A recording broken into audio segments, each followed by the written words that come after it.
What's happening, folks? Welcome back to Deckard's Unicorn. My name is Martin. My name is Shonagh. And today we're going to be looking at a film which shows how kidnapping and extortion can go horribly wrong when you enlist the help of the wrong people. Especially if one of them is kind of funny looking. Yeah, that was pretty good. We've done this intro a few times and that was probably the best one we've done so far. I don't know, people out there might have another opinion on that. Okay, so today we're going to be looking at Fargo, if you hadn't guessed already. And this is a 1996 neo-noir black comedy crime thriller. Again, probably fits into a few genres here.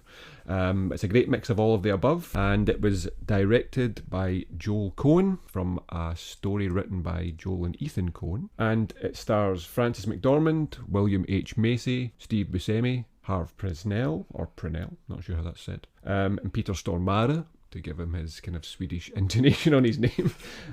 We are nailing the accents today. All about the accents. So yeah, this film won the Cannes Film Festival Best Director Award. It was nominated for the Palme d'Or, and it won 2 Oscars, had 7 nominations for Frances McDormand as Best Actress, and also Best Screenplay for the Coen Brothers.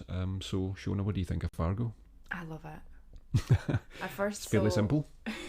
I first saw Fargo at home. My dad introduced me to it probably on VHS, and I thought it was absolutely hilarious. My dad thought it was hilarious. It's one of his favourite films. He quotes it quite often as well, and I think that kind of has rubbed off on me, so it's a family favourite.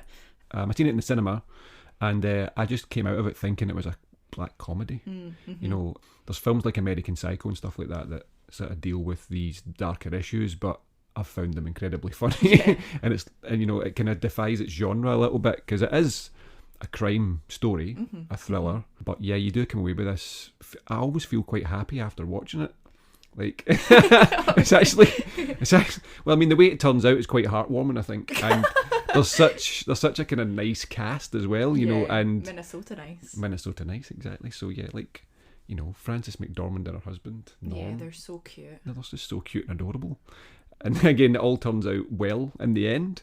You know, the bad guys kind of get their comeuppance. Yeah, that's true. And Jerry gets himself arrested. So and there's like a good moral message in there. It's just there's some terrible things that happen along the way. To this backdrop of lovely Minnesota. Well, that's it. Yeah. So, but yeah, I came out of it thinking it was more of a kind of comedy, but yeah, my appreciation for it sort of grows year on year every time I watch it. Watch it maybe once or twice a year or whatever.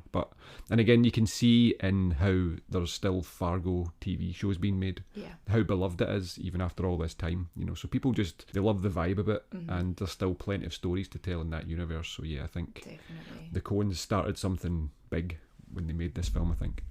Yeah, I think it's a fantastic blend of comedy and almost horror, because some of the situations are really, really horrifying, what's happening, but you can't help but laugh at how the situation plays out, and I think it's got a lot to do with the characters and how they're portrayed, and also how they're played really, really well by the actors involved. I think the Coen Brothers, in one of the extras that we watched on the DVD, said that the polite cultures are usually the most repressed and the most violent. That was such an interesting take on it. Yeah, if you think about like how polite Japanese and Korean cultures are, and yet some of the cinema that comes out of there is really quite extreme. Yeah, it's hyper-violence comes from those places. So quite often I think, it's true that the more repressed people are, the more they have that sordid underbelly.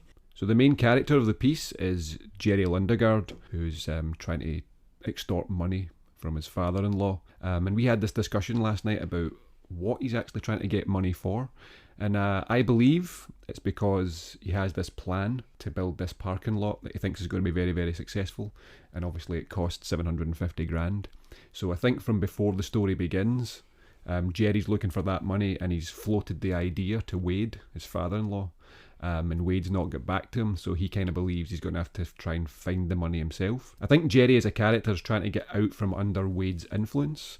I think Wade weighs very heavily on Jerry because he's so overbearing, and he looks after Jerry's wife and child, and I think Jerry feels kind of emasculated by that. He doesn't feel like a man because he can't protect himself. So I think he's desperately trying to get out from... Which is ironic when he then has his wife kidnapped. He's not doing a great job of protecting them. No, he's not at all. But again, he doesn't want her to be harmed, you know, like, it is a bad thing. Like, Jerry is just so confused as a person. Like, we talked about how last night he reacts to things in a knee-jerk fashion. Like, he's not got a grand plan, Jerry. He thinks he has a grand plan. He thinks he does, but he's clearly not thought it out. So he's having to then react to all these things that go wrong, you know. Anybody in those situations, you would think about the bigger picture first and then try and have contingencies in place. But Jerry's just flying by the seat of his pants. And that's how you know he's a person who's never done this before. And I think he thinks he's smarter than everyone else. I think he thinks he can, you know, he's tried to rip off this loan company. You can see he's trying to make these deals with the cars where he's basically trying to rip people off. Exactly. Under this cover of nicety. But and almost all of his interactions involve some sort of lying. So, you know, it's hard because he has this front of being such a nice person, but his intentions are all quite selfish, and he's a bit spineless, really. He's spineless, he's egotistical, I think, but he's also really weak-willed. You know, like, he wants to do things for himself, and he wants to be seen as maybe powerful in a presence because nobody takes notice of him. It's like a small man syndrome. Really, that's exactly it. It's funny because I said that William H. Macy as a person looks a little bit like a puppet. He's got this kind of like... Oh, he looks like a Thunderbird. But he's like... God bless the guy, you know, like... He's amazing. But he's an amazing actor, but he's got this kind of like rubber face. He's almost like a kind of wee puppet, like a caricature. Like really kind of odd features and all that kind of thing. So, and in this film, that's what he's like. He's kind of like this little puppet that just gets looked over. He gets used for when he's needed and then just kind of discarded. And people just, overlook him and don't see him as important. But I think also he doesn't see the great things that he has. You know, he's got this lovely wife. He's got this son who seems to be a champion accordion player, if I'm reading the background correctly. You know, he's in a good position, but, you know, he wants more. And he wants the wrong things, I think. I think if Jerry was smart, as you said, he's actually got it all in front of him. You know, he doesn't need to do anything. He just needs to live his life, and his wife and kid will always be looked after by Wade. No doubt when Wade passes from this world, they would be, you know, well looked after as far as their inheritance is concerned. But Jerry just seems to, again, he wants out from under Wade's influence. I think that's the thing that's driving him, but he just doesn't have the wherewithal to do it. So like I said, I think he's basically trying to raise this money on his own behind the scenes so that he can buy it if he needs to, because he's not thinking Wade's going to go for this deal. But then we find out that Wade thinks about he's going to go for this deal. You know, so Jerry then goes to visit him and tries to call off the kidnapping, which is where everything starts to go to shit and all starts to fall apart. I mean, I think the moral of the story there is don't take kidnapping advice from a mechanic named after a Blue Peter dog. Big Shep. He's a demon in this shit. He is. Like, don't mess with Shep. Like, absolutely he's not. uber violent. Say about you with a belt. But I think he's trying to get the money together to do that in case the thing with Wade doesn't come off. But then he thinks the thing with Wade is going to come off. So he goes to that meeting, tries to call off the kidnapping. He's just so confused. Well over his head by this point. He's absolutely well over his head at this point. But I just don't know how he's ever going to get away with it. I mean, I think that's why the ransom suddenly jumps to $1 million when the kidnapping actually does happen, because then he's got the opportunity to then buy Wade out with this idea because he's got the money up front to do it, and also then he can pay back the car rental people that he's sort of stolen money from and embezzled. And I think, talking about not seeing what's in front of him, you also see him surrounded by trophies. I don't know if it's all golf trophies. It's all golf trophies, and even like the fabric of his chair is like a kind of, it's all like awards, and so I don't know if that's about not seeing the success around him, or, you know, these are past successes that he's always trying to chase after, or always trying to live up to. I think given that he's such a shyster, you could also say that anyone can buy those trophies, remember? Oh yeah. You could just actually walk into a shop and buy those golf trophies. Oh yeah. You never actually see that. Oh yeah. You never actually see them up close with, like, you know, Jerry Lundegaard golf champion type thing. He never plays golf in this film. And he never plays golf in this film either. So it's maybe just things he's bought. Because, I mean, let's be honest, as you said earlier, he's a liar. So it's quite possible that he's just bought all these things and surrounds himself as a kind of idea of, you know, I'm successful. Bought success. Yeah, he's almost like trying to bring it into being, wish it into being by being surrounded himself with it and so on. So yeah, Jerry's arc is very, very strong in this. I think he's pathetic all the way to the end. Yeah, even at the end, he's trying to like crawl out the window in his pants and underwear for anyone listening. Just no dignity whatsoever. Yeah. And there's some great characterisation throughout the film when you have he's being interrogated by Marge, Frances McDormand, and he just can't stop moving in his chair. He's bouncing around there, and he's, when he's not bouncing around his chair, he's doodling, and he's just, the man's really just ill at ease all the time. I think he's just always on the cusp of rage. He's always on the cusp of just blowing up. And you've got this Minnesota nice thing where people are just brought up in this culture where they have to be polite. They can't seem to break out of that mould. So I think the Coen Brothers also said in the DVD that even if they're being nice to you, they can actually be being like passive aggressive, and they're actually being nasty to you through their niceness. So it's quite a hard one to read. You can kind of see it in Frances McDormand's face, when she's interrogating him, where she's still keeping her cool, and she's still being nice in what she says, but she's turned from being nice to being more aggressive, and she's starting to assert her authority. And again, she's another person who just overlooks Jerry. Yeah, it's like she just gets fed up with him very quickly, and it's like, I'd like to speak to Mr. Gustafson, please.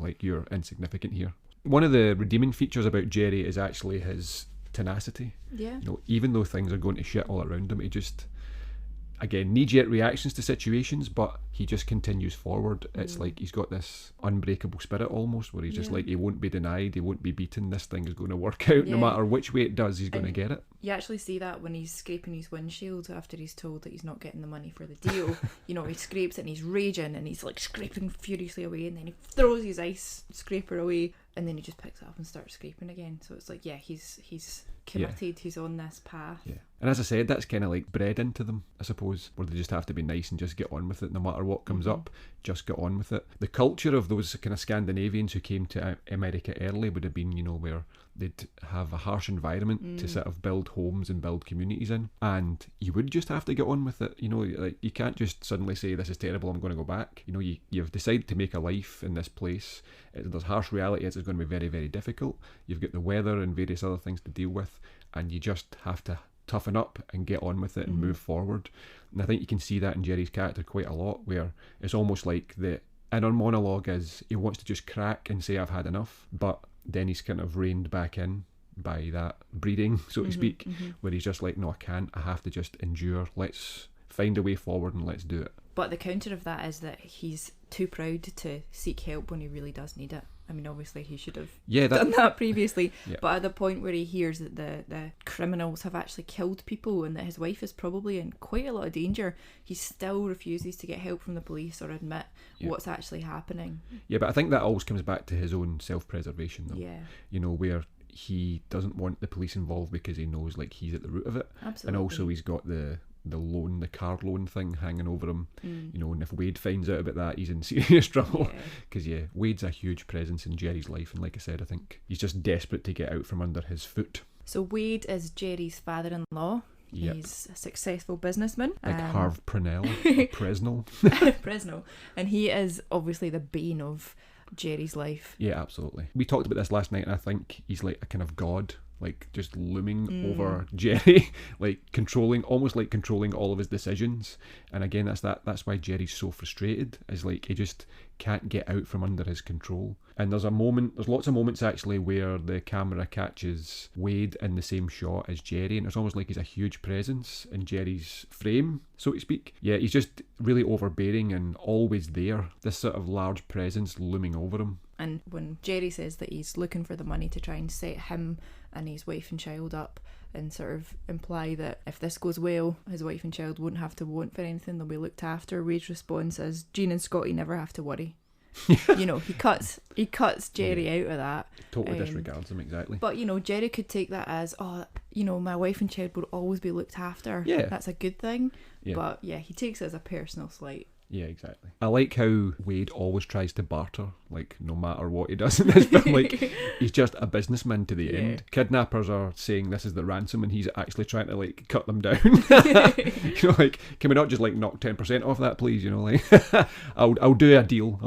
Right? 2 for 1. Yeah, he's almost like this old school archetype of the West, where he thinks he can just handle anything. Yeah. You know, he's just going to go in, I'm just going to tell them what this deal is, and they're just going to accept it because I'm going to speak in such a confident tone. And obviously comes a cropper when he when he goes to the meet, and you know, Steve Buscemi's character is just not having it. Big Carl.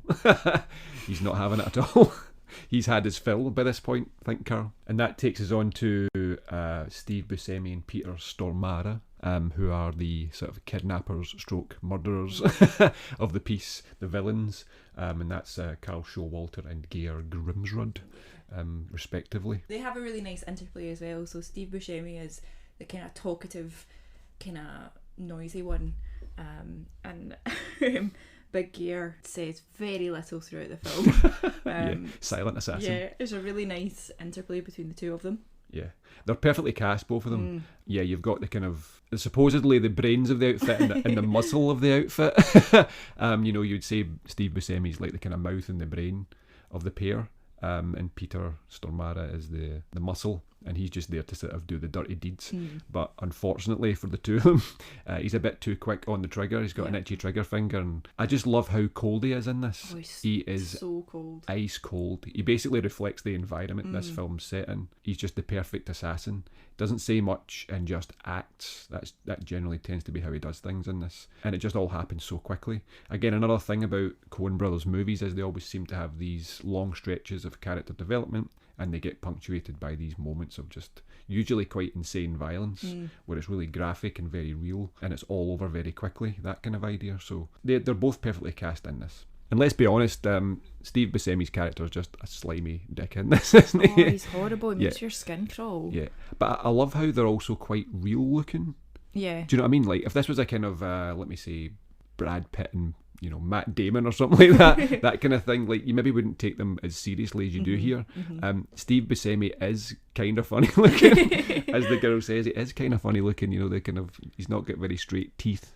And again, I love Buscemi as an actor. Yeah, absolutely love him to bits. But he's perfect for these roles. He's absolutely perfect for these roles where you just want somebody to kind of make your skin crawl a little bit, you know, the way he deals with people. I love how they're both outsiders in this as well. They're not Minnesotans. If Jerry was smart, he should have hired like maybe kidnappers from the local area. It might have been difficult to get away with it, but there must be like an underground kidnappers. Just look them up on the Yellow Pages. But yeah, there must be some people around. But I think because they're outsiders, they stick out like a sore thumb. Oh, definitely. And that's really how the problem arises when the cop gets killed, which kind of like turns the story on its head. Everything's going okay for Jerry until Geir decides to shoot that cop, and it's because Steve Buscemi's character Carl doesn't really know how to deal with the local authorities. If he'd known to just, you know, be nice, deal with the ticket and just get on with it instead of trying to bribe him, which is what would happen in maybe a bigger city, then things wouldn't have spiraled out of control. But then of course we wouldn't have the same film. And our kidnappers, I think they think they're in this small town, this will be an easy job. Exactly. It'll be straightforward. But then they find themselves in a number of situations that kind of escalate, and they find themselves frustrated, and that leads to them making mistakes and the situation also getting out of control for them. Yeah. I don't think Big Gear ever gets really that frustrated with situations. Well, I think he gets frustrated enough to kill kill his kidnappee. Understand what you mean. And but also to I kill. think that's more down to his nature, is just he's quick to anger, because I think he's a psychopath. I feel like he's actually he's very much in control of what he's doing. He just he's just got he's got rage issues, I think. It's almost like he can't be bothered with the hassle of all this that's happening around him. You know, he just wants to sit and eat his TV dinner and watch the telly. Yeah, dealing with these people, and you know, it's just too much hard work. He just wants to go to a pancakes house. Yeah, he's hungry. And I think reality bites hardest for Carl, who ends up in a wood chipper. Ends up upside down in a wood chipper, getting spit out onto the snow. And again, that kind of comes down. There's a couple of situations where if he'd made a better choice, it could have turned out quite differently. You know, he has all this money, this massive amount of money that he's hid from his accomplice. Yeah. He's handed over half of the original amount of money to him, and then he decides that he's also going to take the car, which becomes the issue here. Now, if he'd just like, he's got nearly $1 million, and he's complaining about a car. Like, just if he'd walked away at that point I think it would have turned out quite differently for him. But Yeah. again, it comes down to greed. Well, that's it. I mean, it is greed, but it also comes down to these knee-jerk decisions by characters. There's quite a few moments in here where there's a point where you can make a decision and you can take an easy path. You can take the path of least resistance, but all of a sudden they decide to take the worst possible path. Yeah. In this case, he's talking to a psychopath who he's seen kill in cold blood, who wouldn't hesitate to do it to him, but he thinks he's got control of the situation. He's at the end of his tether and just feels like maybe, no, I'm not giving up any more ground. It's like it comes back to that feeling of like, I deserve this money. The same way that Jerry almost feels entitled to having more than he has. Like Yeah. he should have it because he deserves it, so it's okay for him to do these things.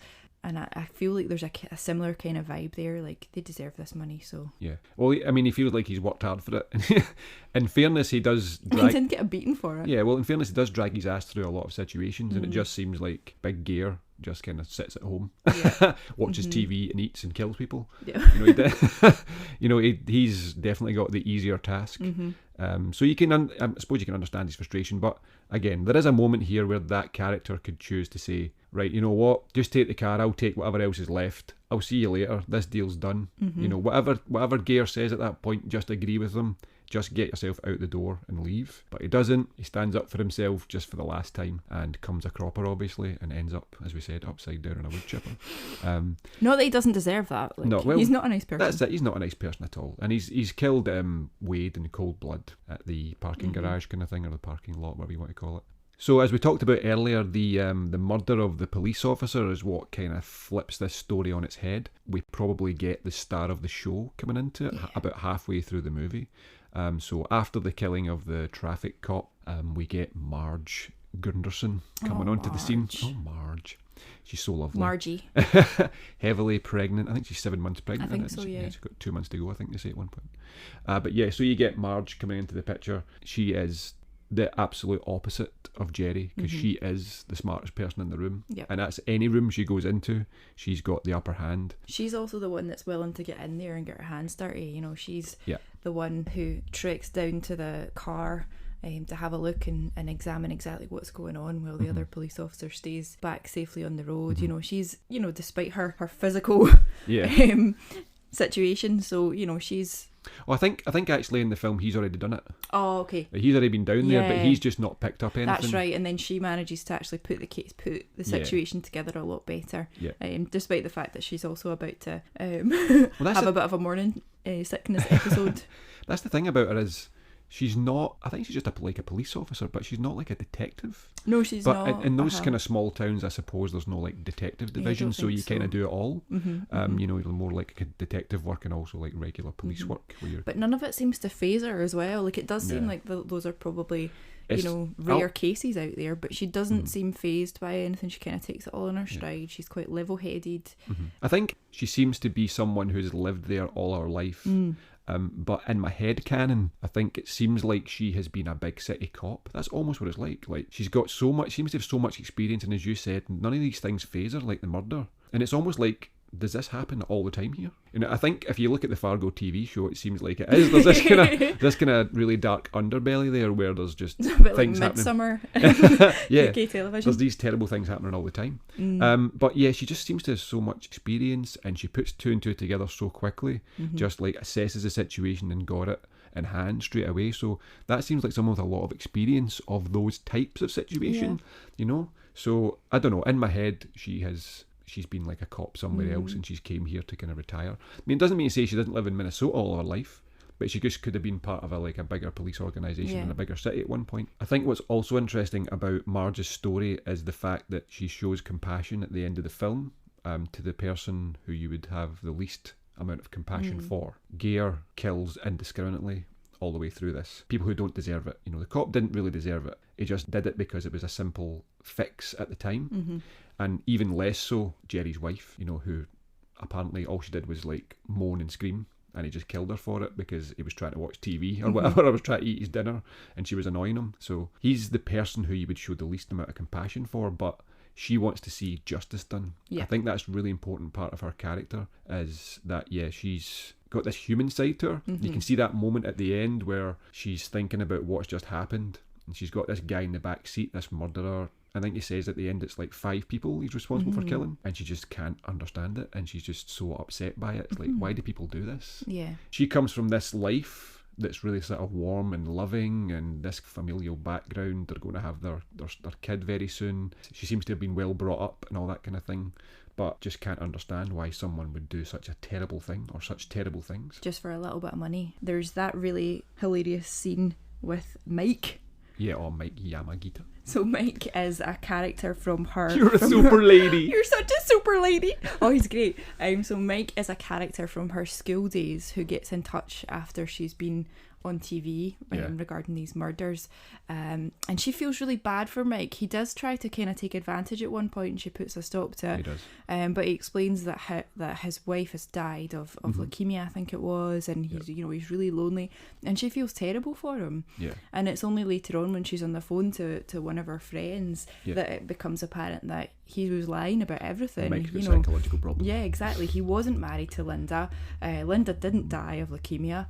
And I think that's the point where she realises that people really can lie. Yeah. And I think that might be the catalyst that makes her go back and look at Jerry again. It's funny because that Mike character, you go up and down so many times on this guy, simply because you first meet him and he looks like a creep. Yeah, right? You don't like him. Then he says, "Oh, my wife died of cancer." It's like, oh my awful. God, you feel bad for not liking him. I feel terrible for this guy now. Okay, and the conversation Marge has with her friend, you find out that she didn't die; she's actually alive. So you're like, oh no, Mike's a dick again. Yeah. But then you hear that Mike's got psychological problems. Yeah, You're like, oh God, I actually feel bad again for this guy. So it's really hard to put your finger on how you feel about him. Yeah. But I think I came away from it thinking he's a bit creepy, but I do feel kind of bad for him. Because he does, if he's got psychological issues, like, he needs help. Definitely. And he's desperate for someone to love him. He's desperate for someone to look after him. And he sees Marge as this person that could do that. Yeah. But yeah, he's not he's not the kind of person you could get into a relationship with because But I think that calls into question what people's motives are when they say certain things. What are they saying that to try and get something out of you or to try and make you think in a certain way? And I think that makes Marge go, wait a minute, that little creepy car salesman. Yeah, exactly. I think that's a very good point. Yeah. I also love the fact that Marge is up against this, this tank of a man who's killed these 5 people. She's heavily pregnant, and she manages to take him down, arrest him, and get him in the back of her. The thing is, with the minimum amount of fuss as well.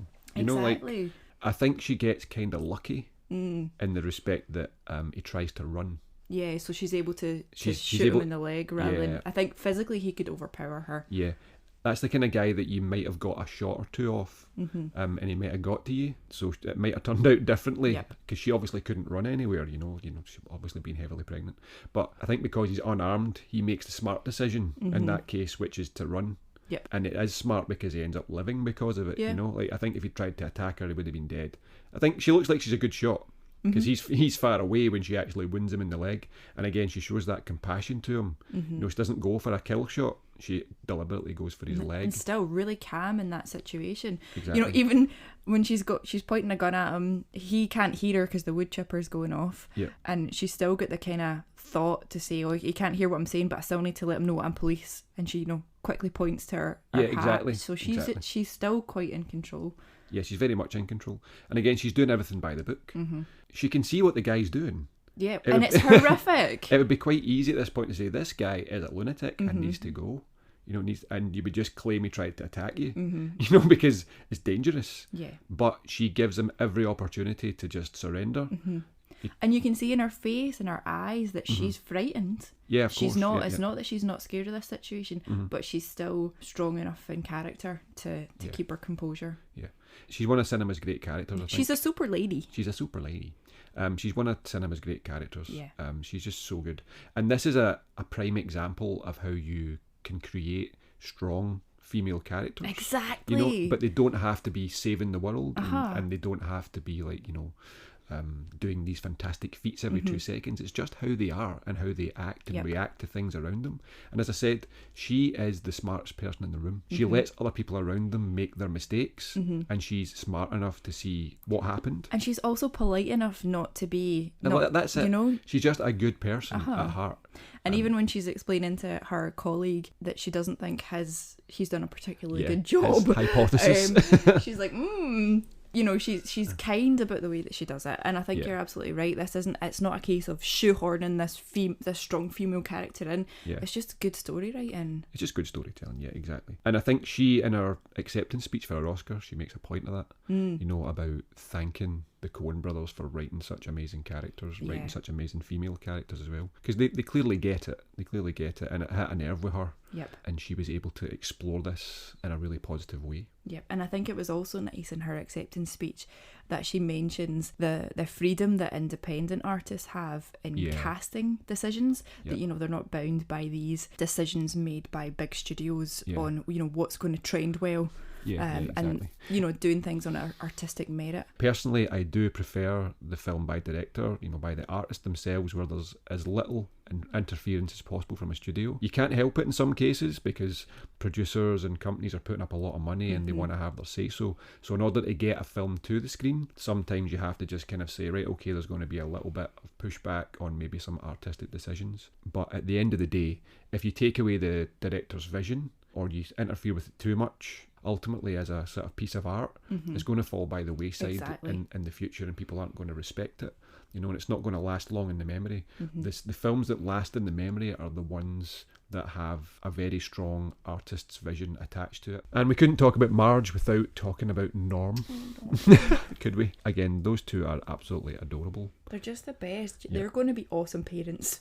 What I think was really interesting was the nice people in this film, not the people you would think of as nice. They've got these nice family, warm environments that they're living in. Like their home is just so cozy and cute.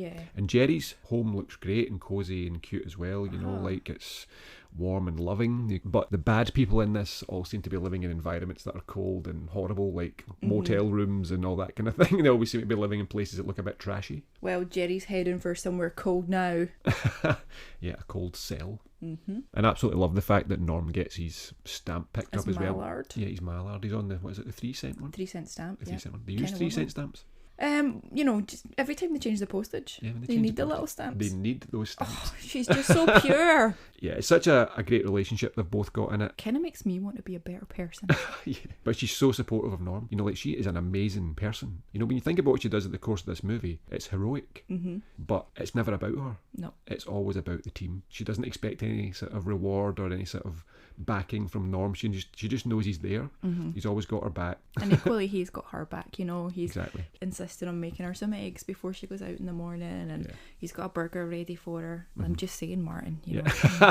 That's just such an interesting scene as well, where she leaves in the morning and you've got him sitting in the kitchen and he's just sitting there eating the breakfast that he made for her and she's outside trying to get the car started. But again, that says a lot about them as a couple, you know. He's almost like the home husband and she's out there doing the work even though she's pregnant.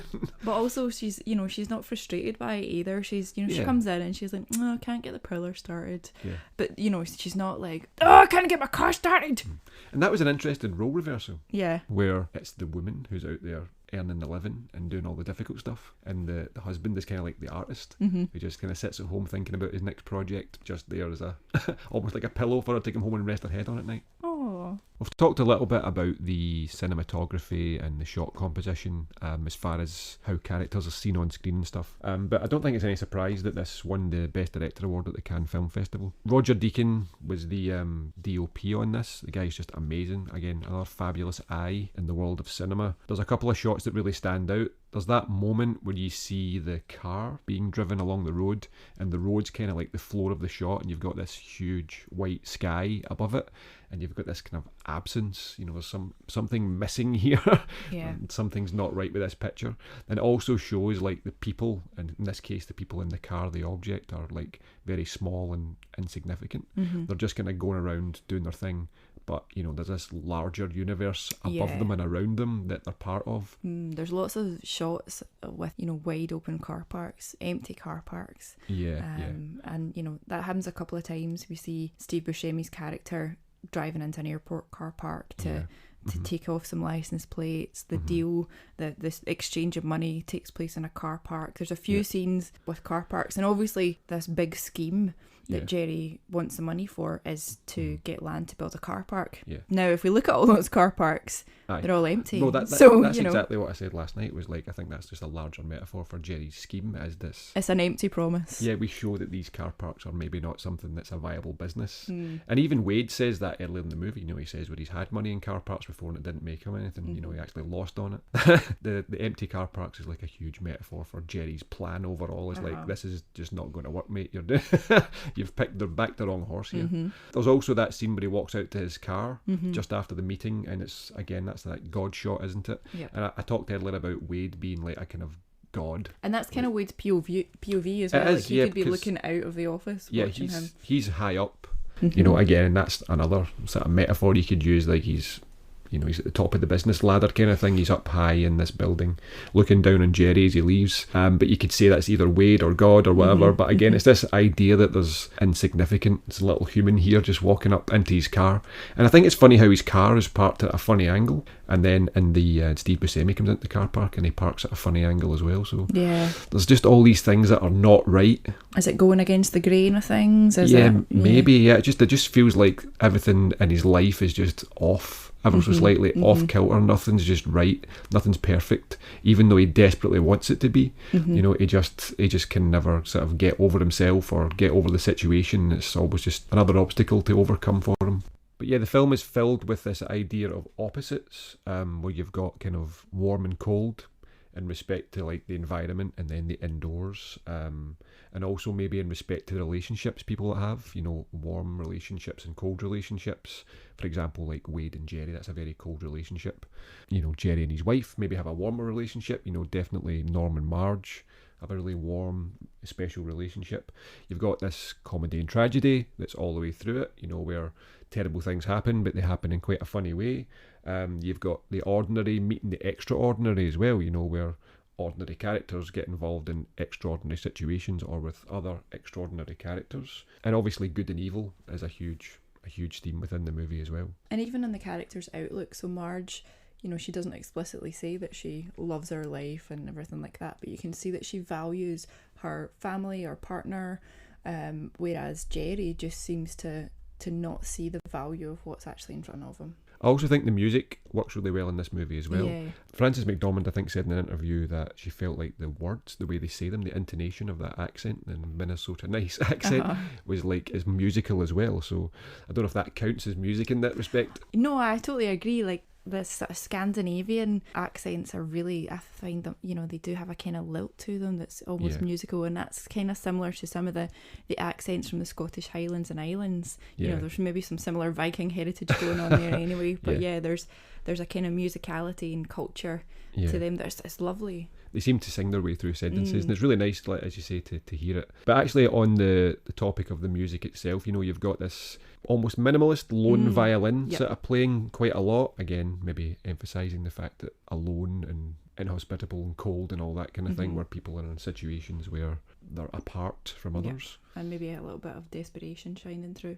Also, at points in the movie, you've got that kind of jazzy, noirish vibe, music in the background and stuff like that, and a classical feel as well, because I think it's definitely influenced by classical film noir movies.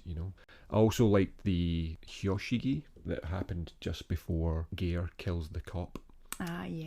So as an aside, we play it in a sort of Japanese taiko drumming group, and hyoshigi are Japanese wood blocks that you normally hear at the beginning of a sumo contest, for example. It's just at these clicks. It's this idea of the space in between the notes in Japanese music is very important because it holds tension, and I think that was a great choice of instrument for that moment, because you have these long clicks between this guy walking up to the car, and you just know there's tension in that moment. Something's going to happen. You're just waiting on Gear flipping his lid and pulling the trigger. And it kind of signifies the change in direction of how the story unfolds as well. So it's a really nice choice. Yeah, you get those sounds at the end of like curtain calls at the start and end of acts in Japanese theatre as well. So it's almost like that's bringing down the curtain on that act, and this is going to be a different scene altogether now.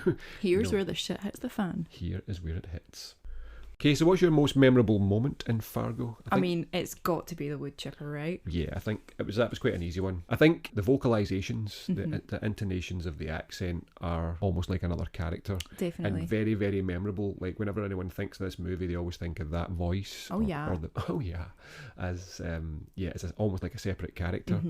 So one that we love, not one that... Yeah, exactly, yeah, absolutely. It's great. Yeah, that's always memorable. But as far as actual sequences are concerned, scenes, I think you can't beat the wood chipper.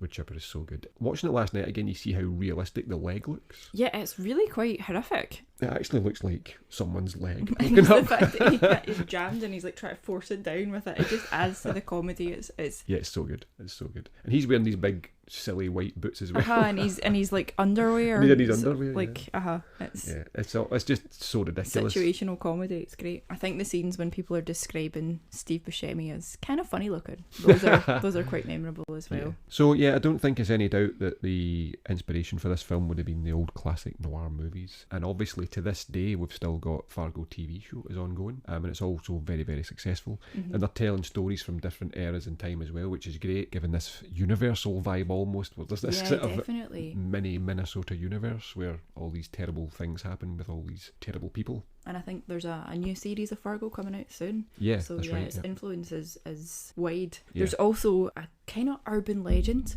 about a Japanese lady who thought that the Fargo film was real and went to Fargo to try and find the case of money.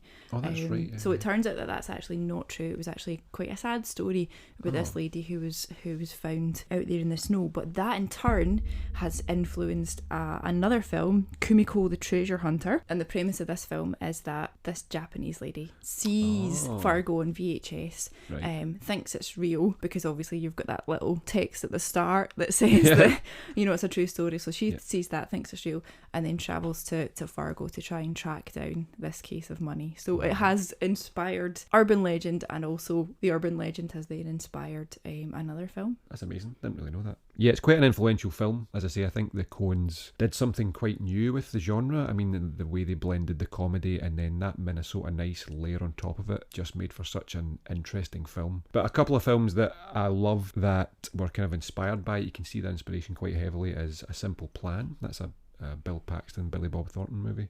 That's got a similar idea, but this time it's guys that find money. So they go to a plane crash, I think, and they find money in it, and then it's that kind of moral dilemma as to what do you do with it? Do you turn it in, or do you just split it and pretend it never happened? But there's also that in The Ice Harvest as well. That's a great film, and again Billy Bob Thornton's in that again, I think. Yes. John Cusack movie. But yeah, that's a kind of like a embezzlement type movie where John Cusack's taking money from his employer, trying to sort of run away with it, and gets involved way over his head again, kind of similar to Jerry. And one last sneaky fact in there is that Bruce Campbell actually appears in this film. He does. He is on the kind of, what is it? It's like a soap opera, yeah. Yeah, he's on the screen there. And that's the one that they're trying to watch. Yeah, I think so. In the cabin. So the chin makes an appearance. The chin.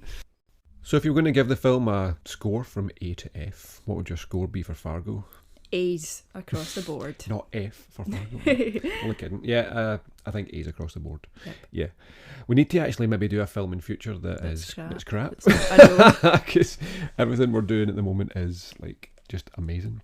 But yeah, I would actually give it A+, like with distinction. Yep. There's there's not a poor performance in this film. The story's great. The film is great. Yeah. There's no flaws in it. It's a really tight story as well. I was actually surprised how short it was. I just assumed it was over a couple of hours, but it's much shorter than that. Yeah. But it feels like so much happens in that space. It's a really complex story. It's a really complex story, but it's really well put together. Yep. And as you said, no weak performances whatsoever. We would normally do like a kind of worst performance, but that would just be sacrilege to do it at this point, because even the small parts in this are either brilliantly done or hilarious. Yeah. And they're on all the best ways, like the two girls that get interviewed, and you've got the guy who gets interviewed with the shovel. Kind of funny looking. Fantastic movie, and would absolutely recommend it if you've not seen it. Sorry for the spoilers. It's a bit late now. If you've listened to this and heard all that stuff, but yeah. Well, that about wraps it up for this episode on Fargo, an absolute classic that we thoroughly enjoyed watching through again and chatting about here today. If you've made it this far, thanks once again for listening. Your support is very much appreciated. And don't forget, you can subscribe to the podcast on Spotify, Anchor, Google, Podcast Addict, and Pocket Cast, and now also Apple Podcasts. Yay, go Apple Podcast.